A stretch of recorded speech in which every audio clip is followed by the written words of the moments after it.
চর এলাকায় পেঁয়াজ বীজ, সরিষা, আবার বাদাম বীজ এগুলো দেয়। এগুলো আমরা নিয়ে বাড়িতে গিয়ে চাষ করি। এখন বীজ ফলানোর জন্য পেঁয়াজও দেয় ওরা। আমি এবার বীজ ফলানোর জন্য চেষ্টা করছিলাম, এবার আমার ঘন বর্ষণের জন্য হয়নি। আর সেই কারণে আমরা বাদাম চাষ করি। বাদামের কিছুতে কীটনাশক আমাদের দেয়। এরা হয়তো সার, ডিএপি সার আর পটাশ সার এগুলো আমাদের দেয়। কিন্তু আইডি যে সবারই নেবে এনার বাড়ি এখানে, এটা না। এটা হলো চর এলাকা, যারা নদী ভাঙন এলাকার জন্য এটা বরাদ্দ হয়। এটা সরেজমিন কৃষি গবেষণার পক্ষ থেকে।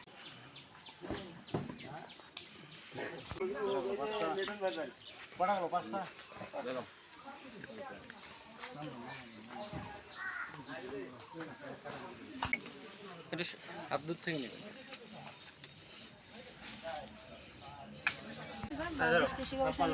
আমাদের এটা